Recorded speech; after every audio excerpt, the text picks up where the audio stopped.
It's been a long road for Moses. Every Torah portion that we've read since last winter, it's recounted Moses leading his people. He's led them in Egypt, out of Egypt, into the wilderness, and then through much, much, much more of that wilderness than he ever bargained for. Together with the people Israel, he's experienced the most ecstatic joy, the most horrific loss, and all the incessant kvetching in between. Now, standing on the edge of the promised land in Parshat Vayeilech, Moses is 120 years old. And God speaks to him for one of the last times in his life. Hen karvu yamecha lamut. Behold, your time to die is now approaching. Really? After all the progress his people had made, despite the losses and struggles they had faced, he can't even live to see the full fruits of their liberation. Just when he dared to hope that a better future was within reach. Moses knew for a while that he was leading his people to the promised land so that future generations could thrive. God, after all, had reprimanded Moses back in Bamidbar after he twice struck the rock for water at Meribah by informing Moses that he will not live to lead his people into the land. Now, looking at that land across the river, Moses wants nothing more than to live in that world that's across, a world of hope and optimism. He has worked too hard to miss seeing for himself that better future that he had fought for. The Torah doesn't tell us how Moses responded to God's words to him, outwardly in his response to God or inwardly and emotionally within his own heart. But the Midrash fills in some of these blanks. When the time arrived for Moses to take leave from the world, the Midrash Devarim Rabbah imagines, the Holy Blessed One said to him, "Behold, your time to die is now approaching." Moses said before God, "Ribono shel olam, master of the world, after all this painstaking labor, you say to me, your time is now approaching? Let me not die, but live to see and tell of God's works." And what does God say in response? Iyata yachol. No, you can't. No. Even putting all of yourself into bringing your community to a better tomorrow, you are not going with them. You cannot go with them. Midrash Tanchuma paints an even starker picture of Moses' despair. Moses exclaims after God tells him that his time is now approaching, "Ribono shel olam, master of the world, for nothing did my feet trod the clouds at Mount Sinai. For nothing did I run before your children like a horse that my end be as a worm."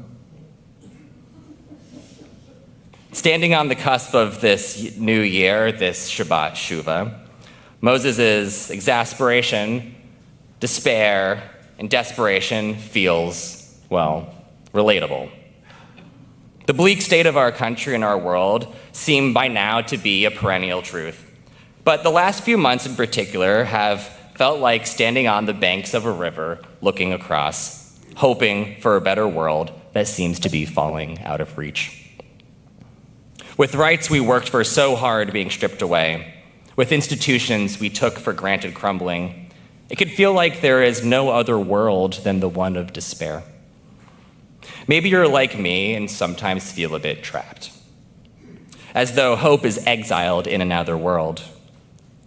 With much of the progress amidst the injustices and all the setbacks we have made as a society, often seeming to be slipping away, we are aware of how thin the line really is between hope and despair. Adrienne Rich meditates on the transitory line between hope and despair in the last stanza of her poem, Dreams Before Walking, which some of you may be familiar with as it appears opposite the end of Aleinu in our Siddur here. It goes like this. What would it mean to live in a city whose people were changing each other's despair into hope? You yourself must change it. What would it feel like to know your country was changing? You yourself must change it. Though your life felt arduous, new and unmapped and strange, what would it mean to stand on the first page of The End of Despair? Rich invites us to imagine that the line between hope and despair is permeable. We can cross the perceived boundary between the world we want and the world we don't. Even as we feel stuck in a world whose boundaries seem impermeable, we recognize with our words the preponderance of different worlds. Whenever we say a Kaddish, in Mourner's Kaddish, and Chatzi Kaddish, and in every of the other Kaddishes we say in our services. Yehei Shmei Rabba Mavarach L'Olam L'Omei Almaya. The Aramaic Olam, like the Hebrew Olam, means forever, La'alam, and also world. So we can understand Yehei Shmei Rabba Mavarach L'Olam L'Omei Almaya not only as may God's great name be blessed forever and ever and ever, but also may God's great name be blessed for the world and the worlds of the worlds. Jewish space-time is neither linear nor neat. While we might perceive ourselves as standing in one place at one time, we constantly recognize with Kaddish a plurality of worlds, La'alam L'Omei Almaya, the world and the worlds of the worlds. During these days between Rosh Hashanah and Yom Kippur, we are extra aware of God's trans-dimensional greatness as we recite a special Kaddish variation. Le'ela, le'ela mikol birchata v'shirata. May God's name, the one that transcends these many worlds, be blessed above and beyond, le'ela, le'ela, the blessings and songs that we say in this world. In this season, we remember that God's great name doesn't just exist above what we can put to words here in our world.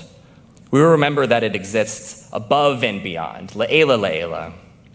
Whatever we can describe of the world around us, what we can see and understand is on a different plane than the great divine. During these 10 days, we seek to be especially aware of the possibility of alternate worlds for the coming year. A more just world, a more righteous world, a world that reflects the work we've done to both better our society and better ourselves, to bring about a different future. In our world, as we experience it, despair can overtake and displace hope. But the grander divine plane, the words of Kaddish, which it reflects this divine plane, especially this time of year, remind us that many different worlds exist as possibilities above and beyond, le'ela, le'ela, of our current realities. It is our job in this time between Rosh Hashanah and Yom Kippur to imagine what these other realities can be. How can we cross the boundaries of our world as we experience it to create the future world that we actually want to live in?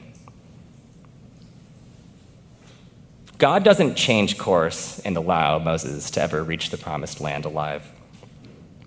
But for Moses, despair is the question, to borrow Elie Wiesel's line. In the Midrashim, God allows Moses to question the boundaries of his world, never rebuking him for trying. In this response, perhaps there's an opening, an invitation to cross the boundary of despair to begin to arrive at hope. Yehei Shmei Rabba Mevarach L'Olam L'Omei Almaya. May we cross the boundaries of our world to build the world we actually want to live in. Le'ela, le'ela. Shabbat Shalom and Gemar Tov.